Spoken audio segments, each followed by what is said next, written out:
Bienvenue dans la What the Fake Academy, un exercice de journalisme voilà, populaire, bonne ambiance, tous ensemble, dans lequel nous fact-checkons en fait des articles, des vidéos que vous me soumettez et on bosse tous ensemble. On bosse là-dessus sur le Discord. On a un lien Discord. C'est là qu'on se retrouve, c'est là qu'on est, je crois, plus de 550, il me semble bientôt 600 à se retrouver en fait pour continuer les enquêtes. On a fait déjà masse de boulot depuis genre 3 mois, c'est un truc de dingue. Vous voyez que j'ai mis mon oreillette parce qu'il paraît qu'avec l'oreillette, je vais me rendre compte des problèmes de son, des problèmes de micro. Donc c'est énorme. Et aujourd'hui, j'espère que vous êtes bien assis parce que on va découvrir en fait des trucs assez hallucinants par rapport à la personne sur laquelle vous avez voulu enquêter. Jean-Jacques Crèvecoeur, donc. On aura aussi au téléphone un témoignage absolument crucial, franchement, qui va nous éclairer sur le genre de médecine que prône Jean-Jacques Crèvecoeur et une invitée que je salue si elle m'écoute déjà et qui va nous éclairer sur un aspect pas hyper reluisant du personnage, on va dire, de Jean-Jacques Crèvecoeur. Pour rappel, j'ai pas de problème personnel avec Jean-Jacques Crèvecoeur, c'est même pas moi qui ai décidé d'enquêter sur lui.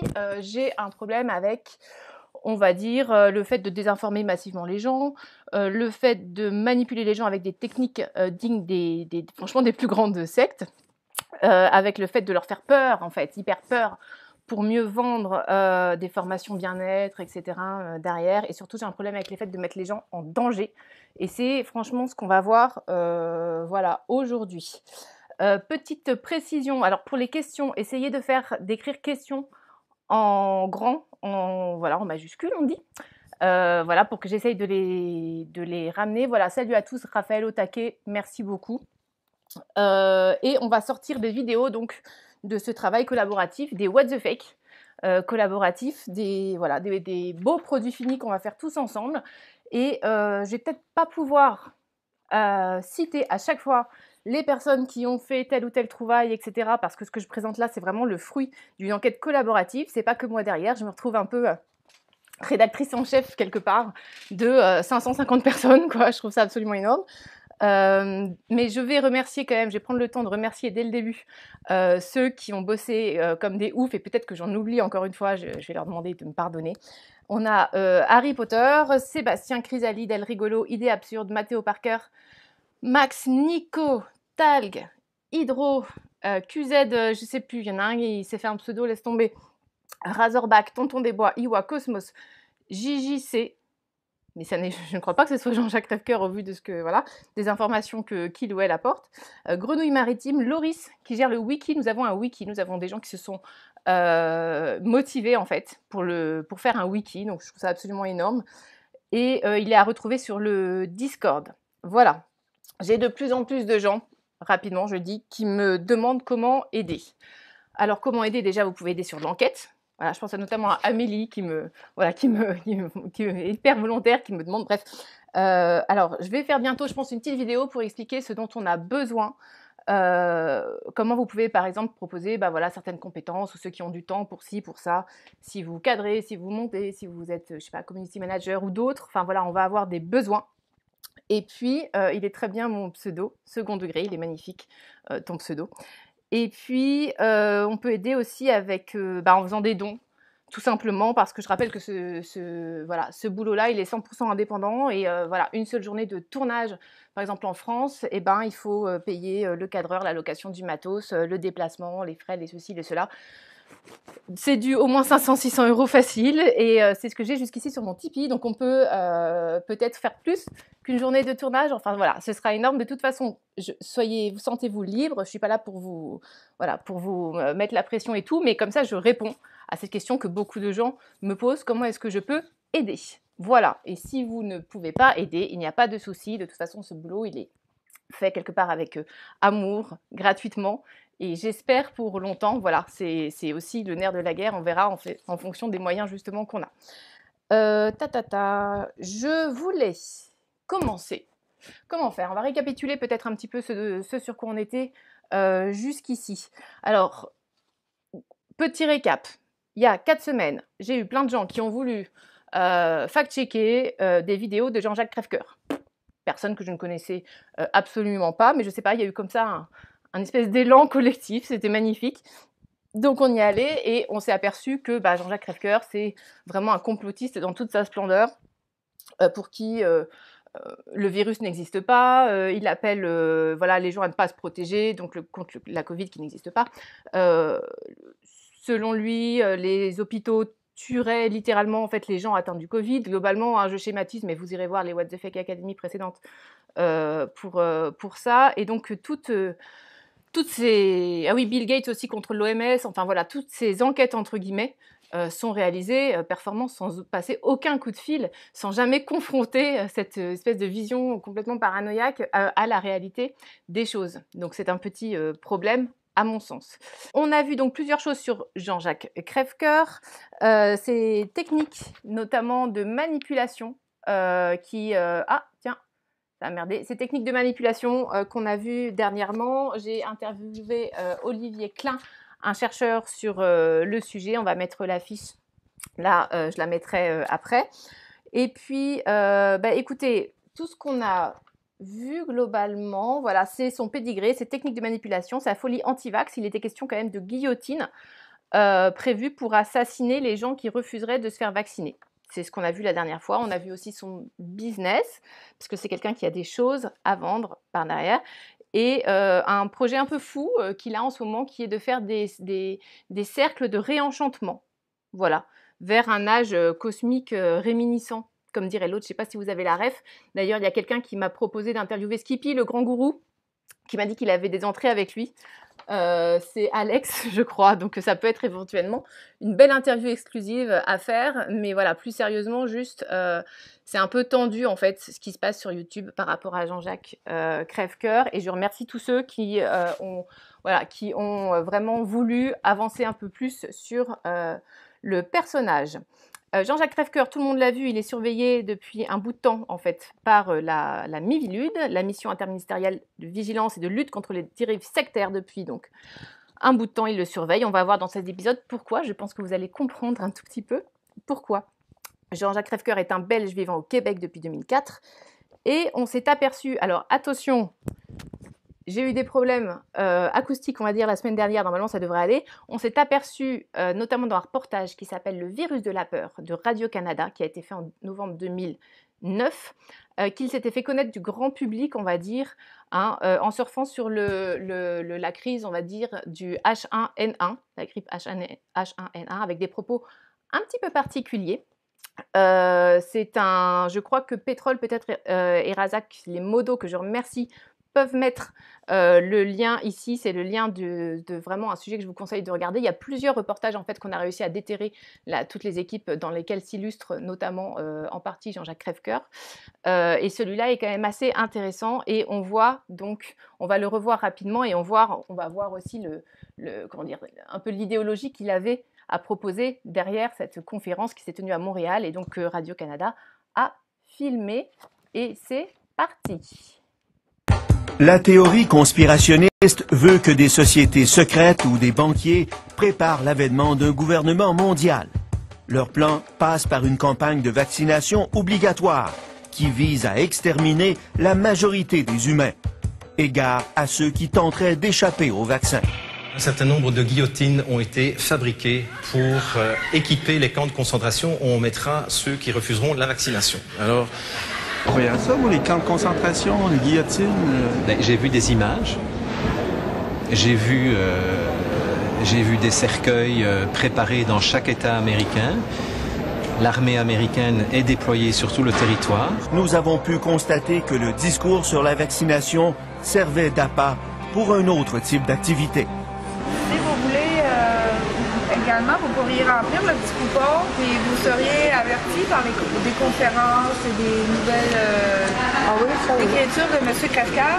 Et sur son site, sûrement qu'il va y avoir un lien pour vous renseigner davantage sur la vie ou entre la médecine du docteur Hammer. Voilà, et je remets le son. Vous voyez, je me plante pas comme la semaine dernière. J'espère que ça va le faire que je vais y penser tout le temps.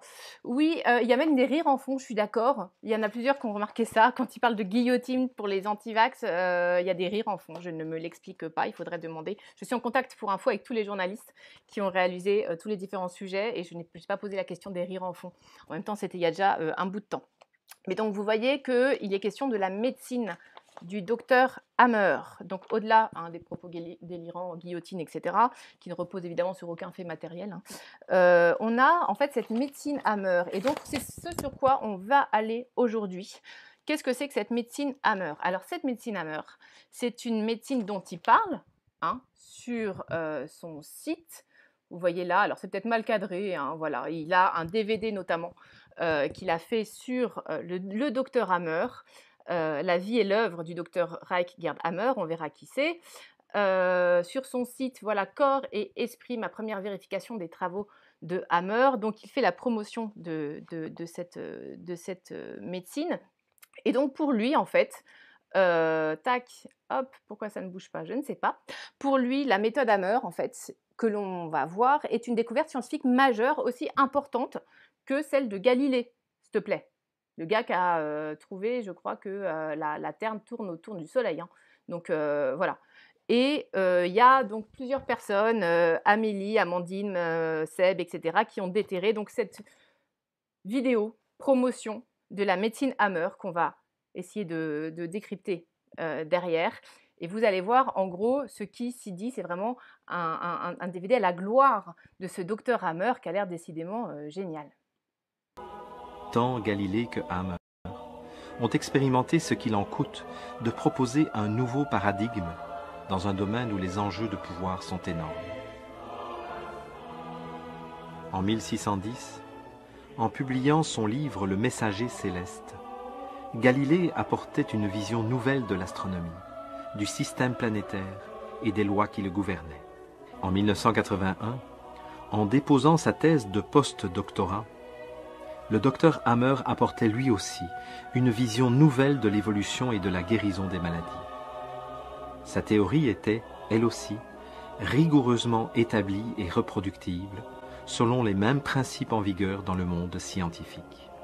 En science, comme dans d'autres domaines où les enjeux de pouvoir sont forts, il n'est pas bon d'être seul à avoir raison contre tous. Galilée en fit la douloureuse expérience. 350 ans plus tard, le docteur Reich Gerd Hammer en fait encore l'expérience à l'heure où ce documentaire est réalisé. Il y a des cantiques religieux en fond sonore, etc.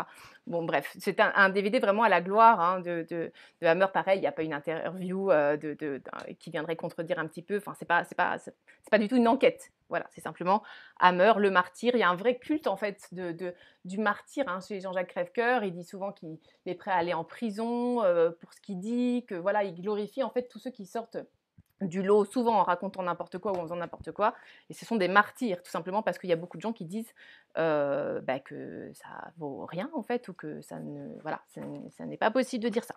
Voilà, donc la méthode Hammer, tac, tac, tac, oui, j'ai vu le ministère Hammer, j'étais fan du ministère Hammer, moi. Bon, il faut que j'avance. La méthode Hammer, c'est une médecine dont les effets bénéfiques, non seulement n'ont jamais été démontrés scientifiquement, mais à laquelle, en fait, les journalistes les plus pointus sur le sujet attribuent plusieurs centaines de morts, voire plusieurs milliers de morts. Et ça, on va le voir aussi derrière. Il y a beaucoup de reportages qui parlent de cette médecine. Je pense que Pétrole et Razak, normalement, les ont. Ouvrez les liens, je vous conseille de mater direct après, ce soir, si vous voulez vous faire un petit peu peur, là, pour le coup. Il y a beaucoup de reportages donc, dans lesquels s'illustrent notamment Jean-Jacques Crèvecoeur, comme on va le voir dans certains. Alors, il y a Devoir d'enquête, la médecine qui tue, un reportage de la RTBF qui date de 2011. Voilà, merci Pétrole, si tu peux écrire avant ce que c'est cool. Il y a Biologie totale, menace fatale, qui date, je crois, de 2013 de Radio-Canada. Et il y a Le virus de la peur, c'est celui qu'on a vu aussi avant. Je ne sais pas si certains l'ont regardé. Pour ceux qui l'ont fait, ils étaient un peu en panique. Ouais, voilà, c'est comme ça. L'idée globale de la méthode Hammer. Comment expliquer ça de manière sérieuse? L'idée, c'est que pour guérir d'un cancer, il ne faut rien faire. Il faut pas se soigner, il faut pas aller dans la médecine, il faut rien faire voilà, qui a trait à la médecine scientifique, on va dire, surtout pas de chimio, évidemment, bon, si c'est un cancer, etc. Parce que la méthode Hammer, ils peuvent guérir plusieurs maladies, hein, pas que le cancer, mais c'est surtout le cancer. Et en fait, comment est-ce qu'on guérit? Eh bien, il faut trouver le conflit psychologique qui est à l'origine de la maladie. C'est-à-dire que c'est une médecine un peu par la parole. On touche à rien, en fait, on parle et on essaye de trouver le conflit. Tu vas essayer de trouver ton conflit. Voilà, tu as une tumeur, tu vas mal. Quel est le conflit, par exemple? Le conflit, c'est ta sœur qui t'a donné ce cancer. Voilà, tu as eu un problème avec ta sœur dernièrement, c'est à cause de ta sœur. C'est à cause de ton père que tu as cette tumeur. C'est parce qu'il t'est arrivé telle chose que tu souffres, etc. C'est vraiment, on va essayer c'est de la psychologie, entre guillemets, pour essayer de trouver le conflit. Et la plupart du temps, même quand tu souffres le martyre, il ne faut rien prendre qui s'apparente à la médecine, entre guillemets, normale, quoi. C'est-à-dire que tout ce qui est souffrance, je sais pas, tu as du pus, tu as de la fièvre, tu as des apparitions de tumeurs, etc. Et ben pour les tenants de cette médecine-là, qui peut prendre plusieurs noms, on va l'expliquer, et ben c'est quelque chose de positif. Ça veut dire que tu es en train de guérir, en fait. Voilà, tu souffres le martyre, etc. Non, c'est bon pour toi, ça veut dire que tu es en train de guérir. C'est ça l'idée de Galilée, là. Tu vois?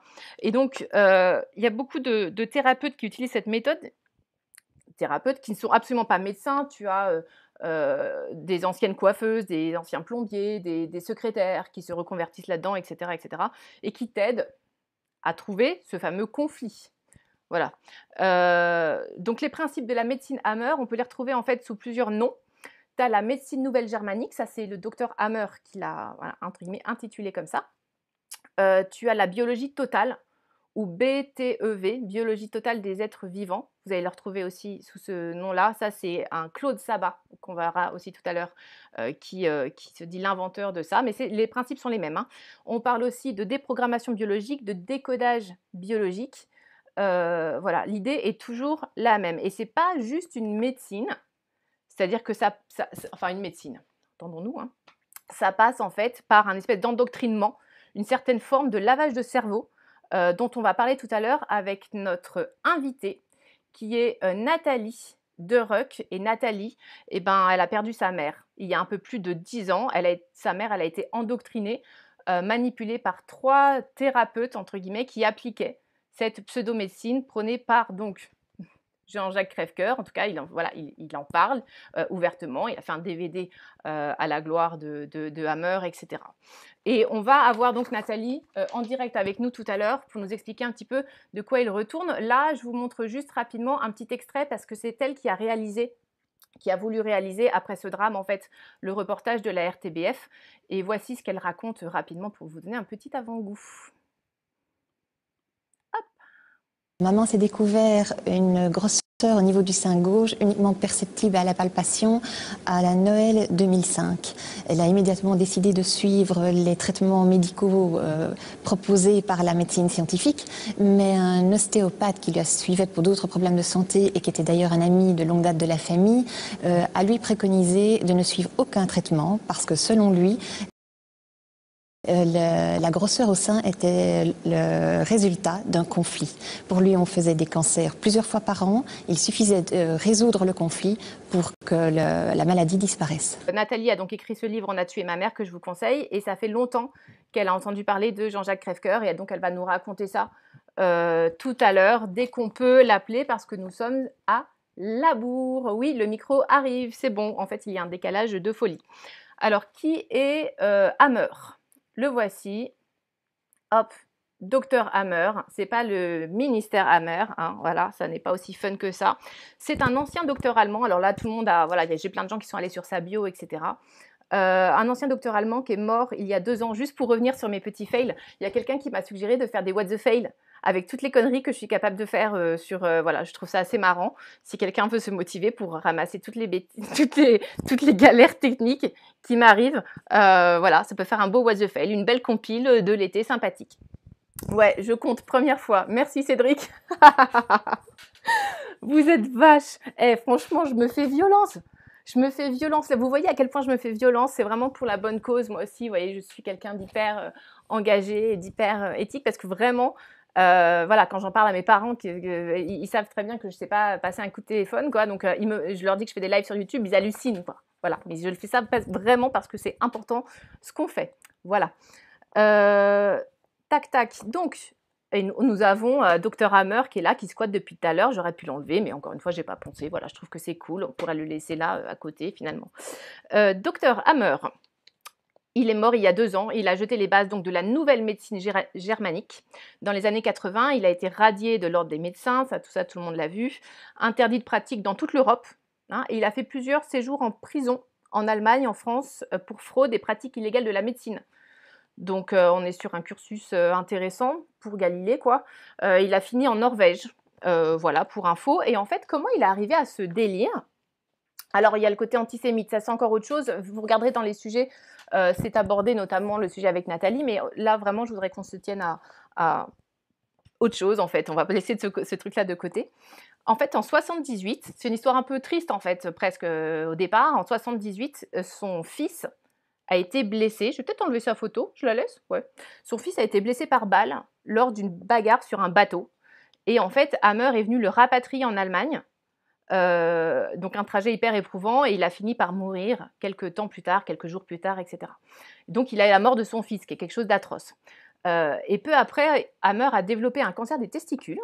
Et sa femme, je crois, aussi avait une tumeur au sein, etc. Et il s'est dit que c'était lié au choc de la perte de leur fils.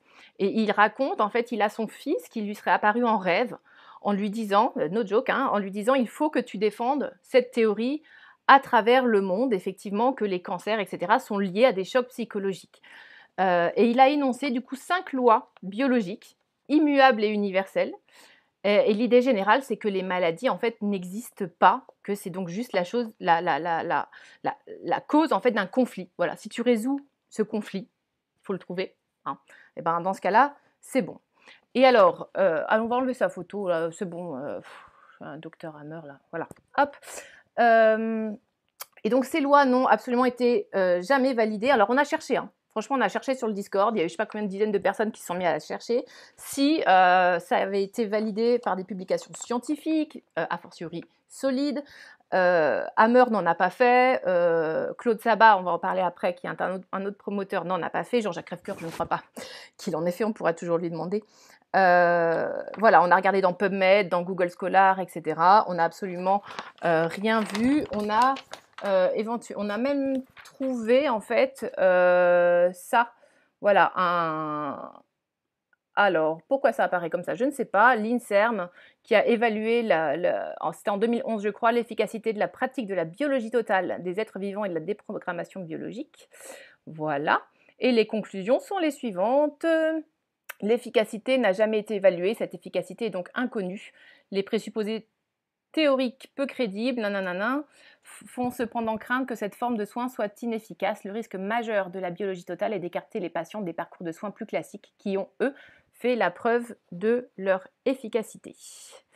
Voilà, donc, et dans tous les reportages, vous verrez, à chaque fois les journalistes posent la question, mais sur quoi ça repose? Qu'est-ce que vous avez comme validation scientifique, entre guillemets, de cette médecine? Et il n'y a jamais rien. Voilà. Et donc cette médecine, eh bien, il y a un journaliste italien vraiment de référence sur le sujet qui s'appelle Ilario D'Amato, qui en fait a travaillé plusieurs années sur le sujet. Il a un site qui s'appelle voilà, Dossier Hammer. Alors c'est en italien. Voilà, il n'a pas pu traduire, c'est en italien parce qu'il est italien tout simplement. Et il y a beaucoup de victimes apparemment de ce genre de médecine en Italie. Il est dans le reportage de la RTBF et donc il a enquêté pendant 3 ans sur Hammer et voici l'extrait du sujet de la RTBF. On écoute et je vais remettre le son après. Je vais y penser, c'est certain. Moi, je ne suis pas contre le concept des théories de Hammer. Moi, je voudrais qu'elles soient vraies. Ce serait merveilleux, mais Hammer, disons-le une fois pour toutes, il y a 27 ans que la communauté scientifique lui demande une preuve et qu'elle n'est jamais arrivée. J'ai fait le compte, il devrait y avoir plus de 300 000 personnes guéries en Europe. Où sont-elles? Il n'y en a pas une seule. Bien au contraire, dans le premier hôpital dirigé par Hammer en 1985, les nombreux décès suspects amenèrent les autorités allemandes à fermer l'établissement 4 mois après son ouverture et à le radier de l'ordre des médecins. Une ex-collaboratrice d'Hammer, malgré la peur, témoigna par téléphone. Quand j'ai fait sa connaissance, j'ai pensé que c'était un autre type de médecin, pas un dieu en blanc. Je l'imaginais humain.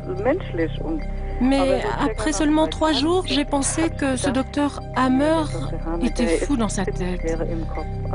Il a fait transférer différents patients vers d'autres hôpitaux parce qu'il était conscient qu'ils allaient mourir.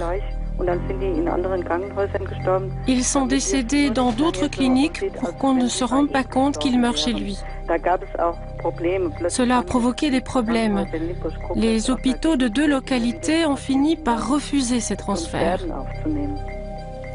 L'enlèvement des cadavres se faisait alors discrètement, pendant la nuit, pour que les gens ne voient pas la venue fréquente des pompes funèbres.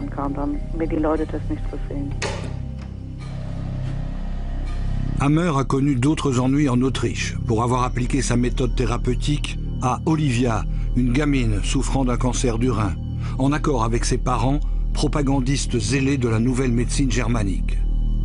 À l'époque, vu son état très critique, la police décida d'exfiltrer l'enfant pour la faire hospitaliser de force, ce qui lui sauva la vie. Les époux Pilar, ses parents, furent condamnés. Hammer, de son côté, purgera pour des faits similaires une peine de 3 ans de prison ferme en France.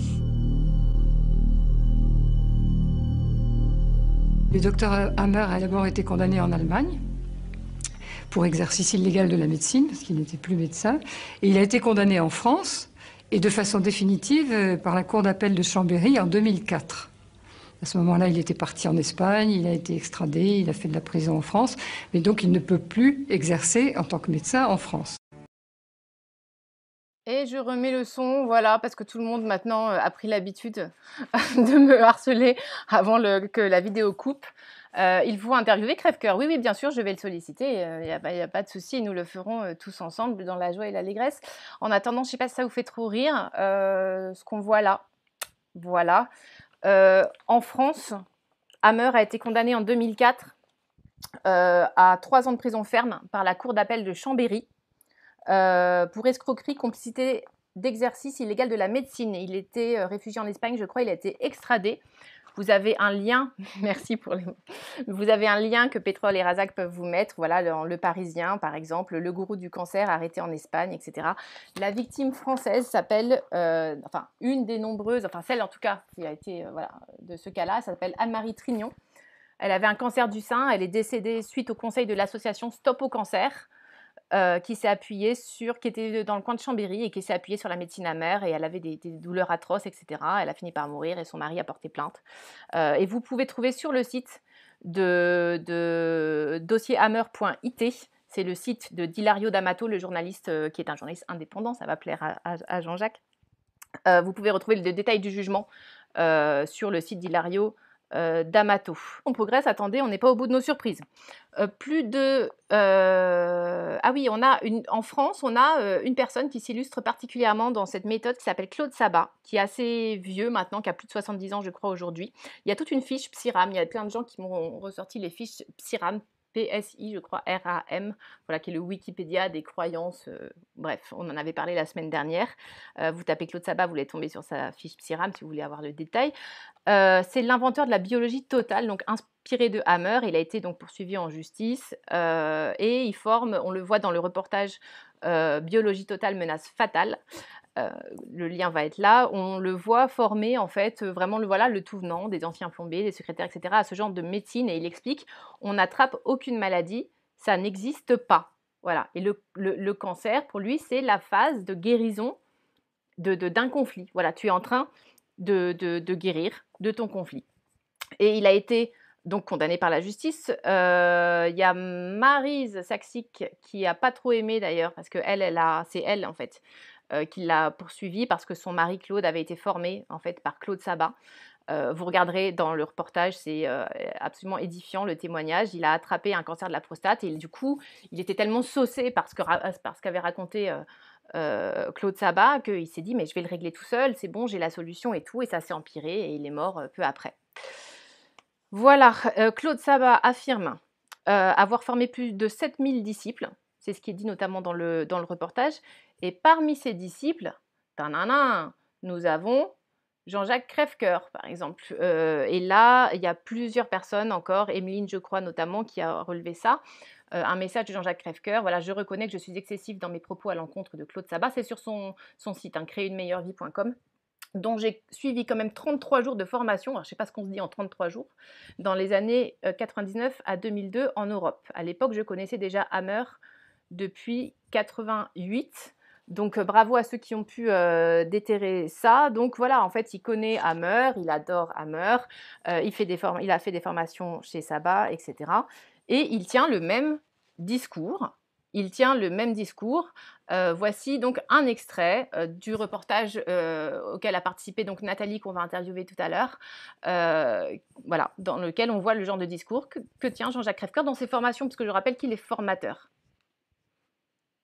Le cancer en soi, ça n'a rien de destructeur de l'ensemble de l'organisme. Si vous y réfléchissez quelques secondes, le fait d'avoir quelques milliards de cellules de plus dans votre organisme, c'est pas ça qui va vous faire mourir quand même. C'est comme si vous étiez enceinte d'une tumeur. Quand certains de mes clients font un scanner et me disent on vient de me diagnostiquer des métastases au cerveau, ça y est, je suis foutu, je suis condamné par la médecine. Je leur dis, ben écoute, c'est génial ce qui t'arrive. Ils me disent, comment, c'est génial, je suis condamné. Ben, je dis, ben non, t'es pas condamné.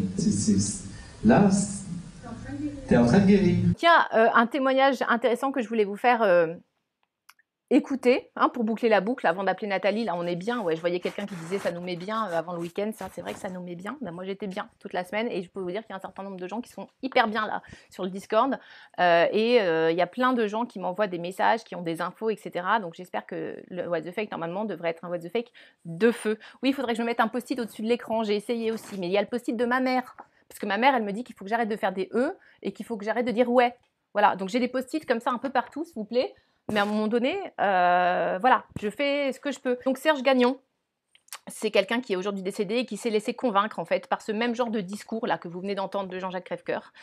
Et c'est sa sœur Françoise dans le sujet de la RTBF qui date de 2011 et donc réalisée par Nathalie qu'on va interviewer. Sa sœur Françoise qui témoigne du calvaire en fait de son frère par rapport à cette méthode donc à laquelle que promeut encore une fois Jean-Jacques Crèvecoeur. Serge, sa tumeur, pour lui c'était pas une tumeur. Ils appellent ça la tuvie.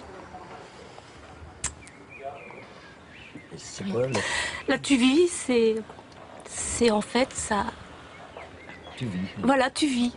Tu as mal, tu as un cancer, c'est pas ça. C'est laisse sortir ton cancer, laisse les hémorragies, laisse le sang. Oui, soi-disant, c'est un signe de guérison. Voilà. C'est ce qu'ils ont dit à ma femme. Une biopsie révèle qu'un bouton sur le visage de Serge est cancéreux. Il suit un traitement classique, mais y renonce aussi après quelques semaines. Il arrive à trouver quelqu'un qui sort de je ne sais trop où et qui lui dit mais c'est pas ça. Tu sers de pion, tu sers de... Ouais, tu sers à l'État. T'es un cobaye. Et nous, on a mieux à te proposer.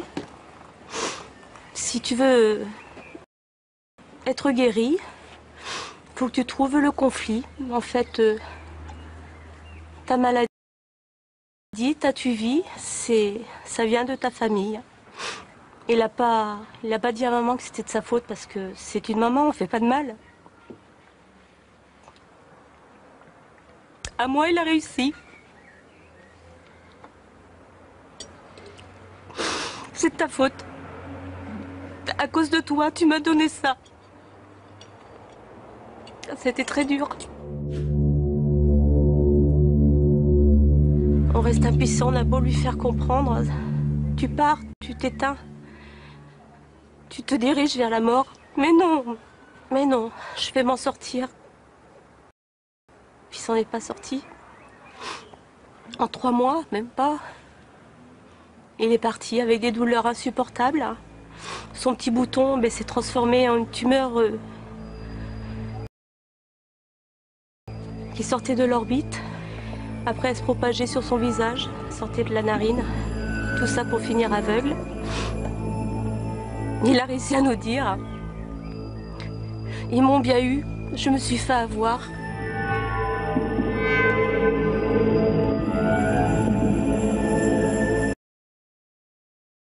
Voilà, donc je ne sais pas si vous voyez à peu près le genre de témoignage assez hallucinant de gens qui ont, de proches en fait, de gens qui se sont fait complètement gouroutiser la tête avec cette histoire. Alors sans plus tarder, parce que je suis à la bourre et j'espère qu'elle sera là, je vais appeler Nathalie qui a réalisé ce reportage et avec laquelle on va pouvoir discuter. Ce qu'on voyait là, c'est son association en fait, elle a créé une association, elle va nous en parler. Alors attendez, je vais essayer de l'appeler immédiatement. Oui, Aude. Super, merci. Alors, votre maman est une des nombreuses victimes de la méthode Hammer prônée par Jean-Jacques Crèvecoeur. Est-ce que vous pouvez nous raconter rapidement comment est-ce que ça s'est passé pour votre maman? Comment elle a fini par se laisser faire, quelque part, par cette méthode qui paraît quand même assez hallucinante? Elle a eu une boule au sein, elle s'est confiée à son ostéopathe et donc qui lui a directement prôné le fait de ne pas aller suivre de chimiothérapie mais d'essayer de résoudre le conflit. Donc voilà, la manipulation mentale s'est faite de manière très très rapide, de manière très insidieuse. Il fallait absolument qu'elle résolve son conflit parce que visiblement les nouvelles médecines prônaient le fait que la maladie c'était quelque chose de positif, c'était une question de survie et que ça permettait en fait d'extérioriser un conflit qui n'était pas résolu. Et donc, il fallait qu'elle trouve son conflit. Et donc, très vite, on est parti à la fois sur mon père, à la fois sur moi. C'était un conflit familial. Il l'a séparé de mon père et de moi, même s'il n'y a pas réussi. Mais malgré tout, c'était ça le but. C'est-à-dire qu'un jour, votre maman vous a dit « J'ai trouvé mon conflit, c'est à cause de toi. C'est à cause de toi que j'ai ce cancer. » Alors non seulement elle me l'a dit, mais pire que ça, c'est un médecin qui était homéopathe, qui était chez maman et quand je suis arrivée, il était là, il s'occupait d'elle et il m'a dit c'est vous la fille, c'est vous qui avez créé ce conflit chez votre mère, c'est donc vous la responsable de son problème de santé. On était quelques mois avant son décès et donc la plaie était réellement purulente, complètement ouverte, béante, pleine de pus et de sang et collante, donc il ne pouvait pas la nier, ça c'était clair. J'essayais de comprendre en fait le côté complotiste aussi, parce que j'ai l'impression que c'est très lié. On voit dans le reportage que vous avez fait, Françoise Gagnon qui parle de son frère. On lui disait t'es un pion, tu es manipulé par l'État, etc. Et on voit qu'en fait c'est pas juste il y a tout un discours qui enrobe finalement le simple fait de dire ne te soigne pas avec la médecine classique, on va dire. En fait, ces personnages-là, c'est le côté narcissique, évidemment, qui prime sur tout. Et donc, ils remplacent Dieu sur Terre, ils savent tout mieux que tout le monde et ils savent d'où vient le problème, d'où vient la maladie, l'origine et comment la soigner. J'imagine que vous avez réalisé rapidement que c'était du délire. Comment est-ce que vous avez essayé de l'en sortir ou pas? Qu'est-ce qui s'est passé? Dans un premier temps, je ne l'ai pas réalisé tout de suite parce qu'elle me disait qu'elle était bien encadrée, qu'il y avait des médecins autour d'elle qui s'occupaient d'elle, etc. Et effectivement, c'était le cas parce qu'il y avait des médecins homéopathes, il y avait le kiné, ostéopathe, etc. Et donc, je n'avais pas de raison de m'inquiéter. Et donc, tout ce qu'elle me disait, c'est que ça allait de mieux en mieux et que le problème était en tout cas cerné. Jusqu'au moment où je l'ai vue un jour alors qu'elle se déshabillait et j'ai vu que la plaie est béante. Et donc là, j'ai compris évidemment que c'était pas cerné du tout, que c'était pas résolu du tout et que ça s'aggravait. Et donc, à partir de ce moment-là, on est rentrés en conflit toutes les deux, tout simplement parce que elle parlait d'autre chose, d'un milieu que je ne connaissais pas, que je ne comprenais absolument pas. Elle me disait que chaque manifestation, chaque symptôme de la maladie était positif, était une question de survie. Et moi, je lui disais que chaque symptôme, que ce soit le sang, que ce soit le pus, que ce soit la fièvre, était plutôt une manifestation de gravité et qu'il fallait qu'elle court à la clinique. Et elle refusait d'y aller en disant que parce qu'en l'emmenant à la clinique, c'était sa mort. La chimiothérapie tuait, la médecine traditionnelle tuait, la pharmacie tuait, etc. Et que donc, il fallait que je lui fasse confiance et qu'elle se soignait de la meilleure manière qui soit, à savoir avec l'ostéopathe et les médecins homéopathes. Est-ce qu'elle a dépensé beaucoup d'argent pour ce genre de médecine? Oui, énormément. Alors elle avait l'impression évidemment de ne pas en dépenser beaucoup, puisque en comparaison du travail qu'il faisait avec elle et du temps qu'il lui consacrait, ou de ce qu'il disait, en tout cas du temps qu'ils avaient consacré pour elle, elle avait l'impression de leur être redevable énormément, et donc ce n'était rien par rapport à ce qu'il donnait. Mais elle a dépensé énormément, oui, oui, facilement. À l'époque, puisqu'on remonte il y a plus de 13 ans maintenant, facilement 10 000 euros. Dans le reportage, on voit Jean-Jacques Crèvecoeur, le reportage que vous avez réalisé. Qu'est-ce qui vous a amené à lui, en fait? Alors en fait, tout simplement, j'essayais de retrouver le pourquoi maman était tombée sous le joug de ces charlatans. Et d'abord, j'ai plutôt penché vers un problème psychologique ou même psychiatrique, pourquoi pas. Et puis en fait, j'ai découvert derrière toute une manipulation, tout un autre monde que je ne connaissais absolument pas, qui était tout ce côté dérive sectaire des charlatans. J'ai investigué, etc. Et je me suis retrouvée dans des conférences abracadabrantesques, dont l'une, entre autres, donnée par Jean-Jacques Crèvecoeur, au cours de laquelle, effectivement, il parlait des cancers et des cancers qui n'existaient pas et que toutes les maladies venaient d'un conflit, etc. Donc, il prenait clairement la biologie totale et la médecine germanique. Et dans la salle se trouvaient des infirmiers, des kinés, des médecins, etc. Donc, il était dans le cercle, en fait. Il travaillait quelque part avec certains thérapeutes qui ont soigné, entre guillemets, qui se sont occupés, entre guillemets, de votre maman. Exactement. Donc, il n'a pas eu de contact direct avec ma maman, mais il était en contact direct avec le cercle qui s'occupait de maman et des personnes qui s'occupaient de maman, dont des médecins homéopathes et qui prônaient la biologie totale et la médecine nouvelle germanique, effectivement. Au sein de l'association, vous avez de plus en plus de témoignages de ce sens-là, c'est ce que vous me disiez? Oui, j'ai énormément de témoignages de personnes qui sont désespérées parce que une personne proche est complètement brigadée et qu'elle n'arrive plus du tout à la raisonner. L'état empire évidemment et ils se retrouvent dans la même situation que la mienne comme j'étais avec maman, à savoir qu'on ne peut absolument pas les empêcher d'y aller. Malheureusement, ni la police ne peut intervenir, on ne peut pas les enfermer en psychiatrie, rien du tout. Et donc voilà, ils ne savent rien faire. Donc tout ce que je peux leur conseiller à ce moment-là, c'est de ne pas rompre le contact et d'être le plus présent possible, en donnant le maximum d'amour pour garder le contact avec ces personnes-là. Vous avez intenté un procès, c'est ça? Vous pouvez nous en parler? Oui, j'ai intenté un procès directement parce que c'est ma mère elle-même qui me l'a demandé avant de décéder. Elle a réalisé qu'elle avait été évidemment escroquée par ces charlatans, par ces gourous. Et donc, il y a eu une instruction qui a été faite, qui a duré de nombreuses années. La prévention était la prévention d'homicide volontaire. Et donc, ça devait passer évidemment en cour d'assises. Si ce n'est qu'en Belgique, la prescription se tient au bout de 10 ans. Et donc, la plainte maman est décédée en 2007. Et il y a eu des prolongations au niveau de l'instruction, de l'enquête, des dossiers, etc. Et donc, en 2017, il y a eu prescription et le dossier est tombé à l'eau, il n'y a pas eu de suite. Est-ce que les thérapeutes qui ont, entre guillemets, soigné votre maman exercent encore? Une question qui m'a été posée dans le chat. Oui, il y a encore 2 des thérapeutes qui exercent. Un d'eux est décédé et d'une tumeur au cerveau. Et donc, quand lui, il a appris qu'il avait sa tumeur, il a foncé à l'hôpital. Il est même venu de France en Belgique pour aller dans le meilleur hôpital concernant les tumeurs. Et par contre, les 2 autres exercent toujours, malheureusement. Qu'est-ce qu'on peut faire légalement contre ce genre de personnes? Par exemple, voilà, le simple fait de prôner la méthode Hammer, j'ai appris ça tout à l'heure en contactant un avocat. Apparemment, en tout cas en France, ça n'est pas répréhensible parce que il y a la liberté d'expression, il n'y a pas de texte particulier qui parle de voilà les dérives, ce genre de choses-là, on ne peut pas le dire. Alors malheureusement, on ne peut pas agir si ce n'est peut-être déposer plainte, voilà, ou en parler, en référer à Miviludes, puisque vous avez un organisme qui s'en occupe particulièrement bien. Donc en référer à Miviludes parce que forcément ils prennent note des plaintes et des dénonciations de ce genre de personnages.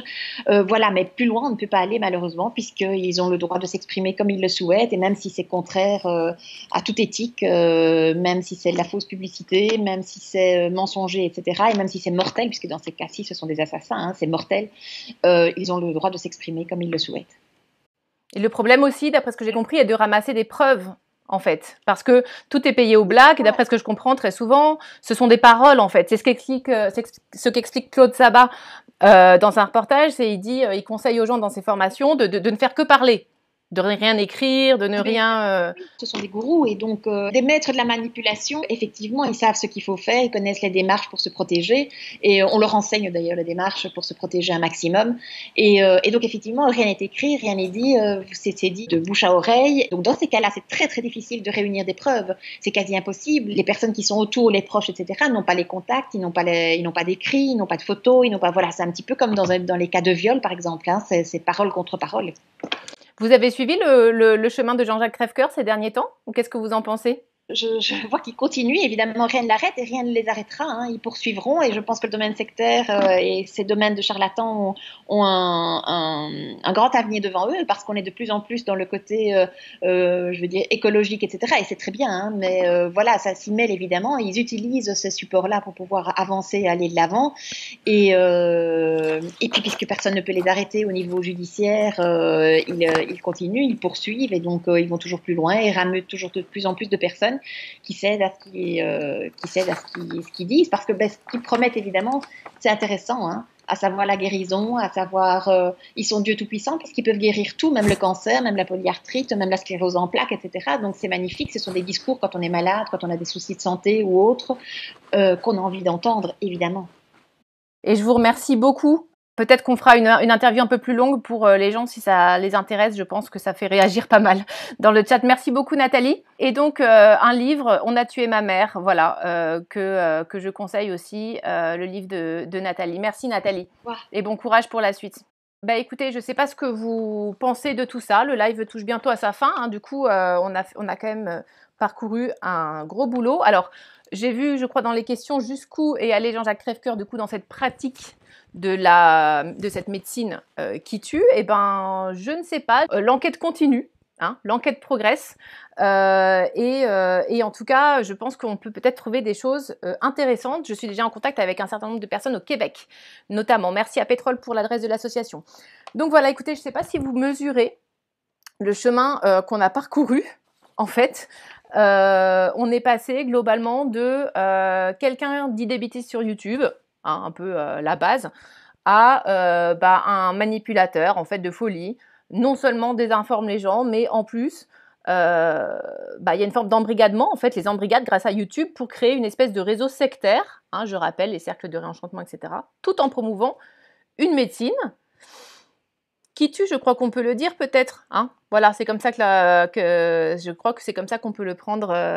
Voilà. Donc, tout ça, c'est évidemment sur YouTube, au vu de tout le monde. Enfin, c'est beau, quoi. C'est beau.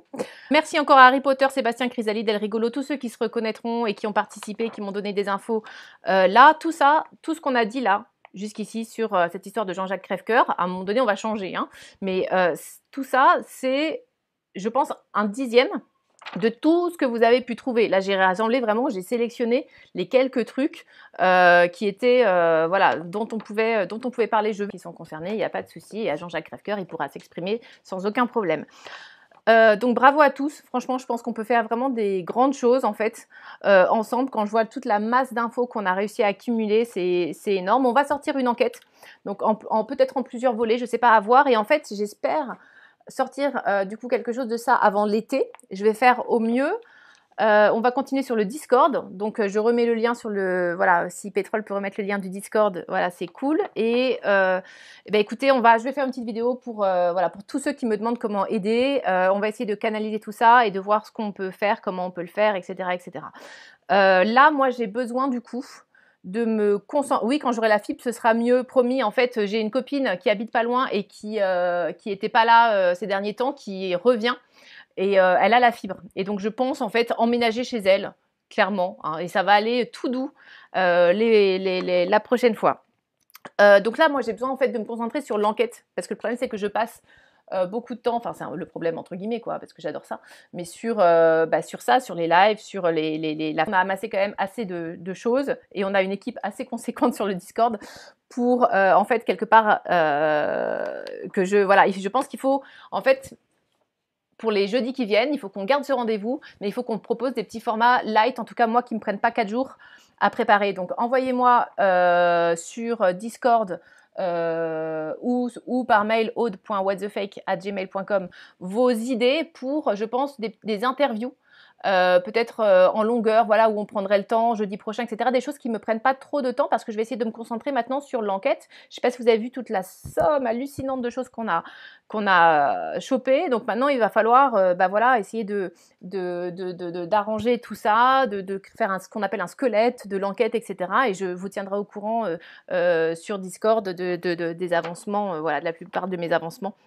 Et j'espère que ça vous a intéressé. S'il vous plaît, partagez non seulement cette vidéo, abonnez-vous, etc. Bon bref, toute la cloche et machin, nanan, mais aussi partagez les enquêtes de la RTBF, de Radio-Canada, etc. dont il a été question. Je trouve c'est genre sur Dailymotion avec 1500 vues ou ce genre de choses. Et je pense qu'il faut que ce soit un peu plus vu. Voilà, merci à Pétrole et Razak, en fait, merci à vous, parce que sans vous, je pourrais pas faire ça. Donc voilà, c'est énorme, vous me donnez la pêche, et je suis hyper contente de ce qu'on est en train de créer, parce que c'est vraiment énorme, en fait, et je pense qu'il y a un énorme potentiel quand on aura la fibre. Voilà, et il y a Totoro, voilà, qui vous dit bonsoir. Merci beaucoup, passez une bonne soirée, et puis à très bientôt. Je l'ai fait ce live, salut, bye.